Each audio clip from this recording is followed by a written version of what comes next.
Bab 795. Aku adalah orang yang sudah berpengalaman. Audrey Han mengantarkan mereka ke lantai bawah, melihat mereka berdua naik ke atas mobil dan meninggalkan tempat tersebut. Ketika dia bersiap-siap kembali ke atas, pemilik sewa kembali, dia tersenyum dan mengikuti langkah kaki Audrey Han. Tidak kusangka, ternyata kamu memiliki pacar yang sangat kaya dan tampan. Audrey Han. Bibi, dia adalah. Sudahlah, kamu tidak perlu menjelaskannya lagi, aku adalah orang yang sudah berpengalaman, aku benar-benar paham. Tidak masalah, sesekali kamu membawa teman pria pulang bersamamu, aku tidak bisa mengatakan apapun. Setelah menyelesaikan perkataannya, pemilik sewa tersenyum hangat, dan langsung naik ke atas. Audrey Han merasa sedikit tidak bertenaga, dia juga malas menjelaskannya, dia langsung naik ke atas. Tadi di dalam kamar ada dua orang yang menemaninya, suasananya terasa sangat ramai, tetapi ketika pintu dibuka sekarang hanya ada dia seorang diri, Audrey Han tiba-tiba saja merasa sangat sunyi.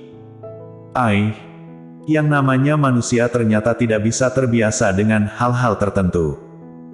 Contohnya, ketika sudah lama berada di dalam kegelapan, tiba-tiba saja ada cahaya, kamu tidak akan bisa bertahan dan ingin kembali ke dalam kegelapan.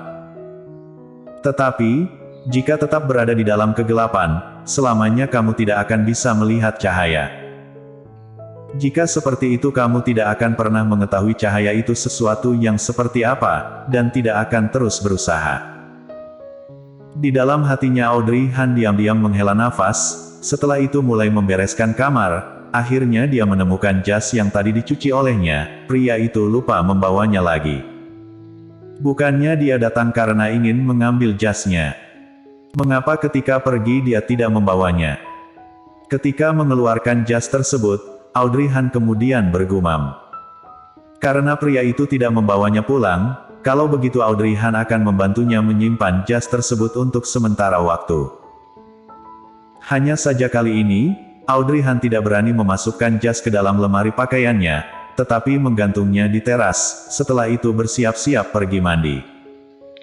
Masuk ke dalam kamar mandi dia menyadari, Golden Ye juga meninggalkan bajunya di tempat ini. Dia termenung memperhatikan baju tersebut, kemudian dia tiba-tiba saja teringat akan sesuatu, wajahnya yang putih tiba-tiba saja berubah merah. Golden Ye dan George Kiao baru saja masuk, pembantu dengan sopan maju dan mengatakan, Tuan Besar berada di lantai atas dan menunggu Anda di ruang baca. Aku sudah mengetahuinya. Golden Ye langsung naik ke lantai atas dan menuju ke ruang baca, George Kiao segera mengikutinya, sambil mengatakan, aku merasa kakek dan cucu keluarga Duanmu sudah meninggalkan tempat ini, tadi aku tidak melihat mobil mereka. Iya, Golden Ye menjawab datar. George Kiao, jika kakek Yuchi benar-benar ingin menjodohkan kalian berdua bagaimana? Golden Ye tidak menjawab pertanyaannya, tetapi di dalam hatinya ada sebuah jawaban yang sangat jelas, yaitu dia tetap tidak akan menikah dengan gadis itu. Tok tok, masuk.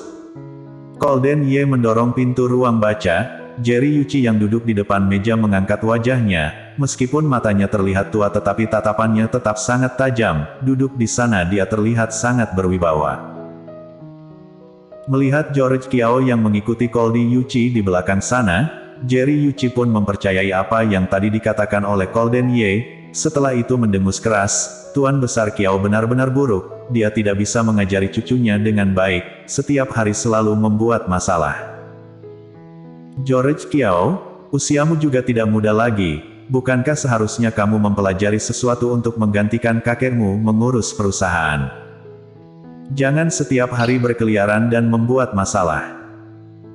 Dari dulu George Kiao memang sangat urakan, dikata seperti ini oleh Jerry Yuchi juga tidak membuatnya merasa tidak nyaman, sebaliknya George Kiao mendekatinya, kakek Yuchi, perusahaan biar ayahku saja yang mengurusnya, untuk apa aku memikirkannya? Ditambah lagi, jika aku memiliki setengah saja kecerdasan Golden Ye, bagaimana mungkin aku tidak pergi mengurus perusahaan? Bukankah jelas karena aku tidak sepintar itu, makanya aku takut perusahaan sampai merugi karena ulahku.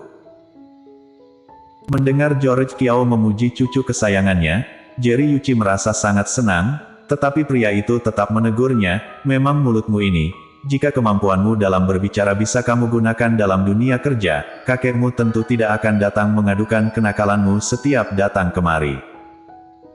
Tidak ada cara lain, otakku ini hanya bisa berkembang dalam hal seperti ini, untuk hal yang lain. Tidak bisa. Jerry Yuchi kemudian menghela nafas berat, setelah itu dia melihat Golden Ye yang diam dan tidak mengatakan apapun, dengan serius mengatakan, karena kamu sudah datang, kalau begitu duduklah di sini, ada hal penting yang ingin kakek sampaikan padamu. Golden Ye berjalan mendekatinya, duduk di depan Jerry Yuchi. George Kiao sebenarnya ingin keluar, siapa yang menduga Jerry Yuchi tiba-tiba saja memanggilnya, kamu juga duduklah, tidak ada yang tidak boleh kamu dengar. Terima kasih kakek Yuchi. George Kiao segera menarik kursinya dan duduk di samping Golden Ye. Sebenarnya dia juga tahu kalau kakek tua ini akan memintanya tetap tinggal, hanya saja dia tetap ingin berpura-pura, jika tidak dia akan terlihat sangat kepo. Jerry Yuchi lantas memperhatikan Golden Ye, entah apa yang dipikirkannya, dia tidak berbicara untuk waktu yang cukup lama, setelah itu dia mengatakan, Golden Ye, menurutmu, Merlin Duanmu itu bagaimana? George Kiao. Wow, sesuai dengan terbakannya. Kakek Yuchi, berusaha untuk mendekatkan Golden Yuchi dan Merlin Duanmu. Dia melihat Golden Yuchi, tangan pria itu dikepalkan. Jangan membuatnya kecewa, juga jangan membuat asisten kecil kecewa.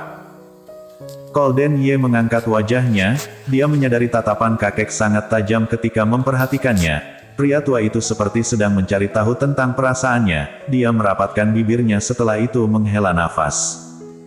Tidak tahu. Dia melontarkan dua kata.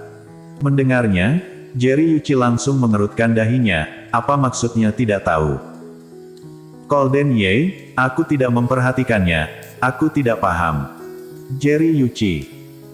Jelas kalau Golden Ye tidak tertarik pada Merlin Duanmu, oleh karena itu dia tidak memperhatikannya, apalagi dia menambahkan kata-kata tidak paham. Diam-diam George Kiao memuji Golden Ye. Dia masih memikirkan bagaimana Golden Ye akan menjawabnya, dia mengira Golden Ye akan bersikap sungkan di hadapan Jerry Yuchi, siapa menyangka pria itu sama sekali tidak memberi muka pada kakek tua ini. Dan benar saja, setelah mendengarnya Jerry Yuchi hampir muntah darah dibuatnya. Kamu, sikap macam apa itu? Apa maksudnya tidak memperhatikan dan tidak paham?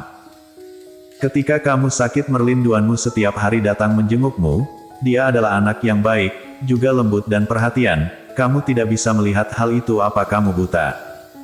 Golden Ye. Kakek, aku tidak memintanya datang. Kamu. Jerry Yuchi kesal dan bangkit dari tempatnya, dia ingin melampiaskan kemarahannya pada Golden Ye. Melihat hal tersebut, George Kiao segera bangkit dan membantunya, kakek Yuchi jangan marah. Dia memang tidak pintar bicara, terlalu jujur, tidak seharusnya dia bicara seperti itu bukan? Tetapi aku paham maksudnya, biar aku jelaskan pada kakek Yuchi sebentar. Kakak juga tahu karakter Golden Yuchi, dia tidak memperhatikannya berarti dia tidak peduli, dari sini bisa dilihat, dia tidak memiliki perasaan apapun pada nona besar keluarga Duanmu. Jerry Yuchi merasa ada yang tidak beres dari perkataan George Kiao, dia menyipit memperhatikannya. Tekanan besar ini membuat George Kiao tidak bisa menahan diri dan melepaskan tangannya, dengan santai mengatakan, kakek Yuchi, Golden Yuchi adalah cucu yang susah payah berhasil ditemukan kembali olehmu, apa kakek tega memaksanya? Meskipun Merlin Duanmu sangat cantik, tetapi banyak hal yang tidak bisa dipaksakan, benar tidak? Sampai di sini, pria tua itu mendengus dingin, tongkat yang ada di tangannya dibuang ke lantai. Bagus sekali, aku rasa kalian berdua sudah mendiskusikannya sebelumnya, dan kalian datang dengan tujuan melawan orang tua ini. Bersambung.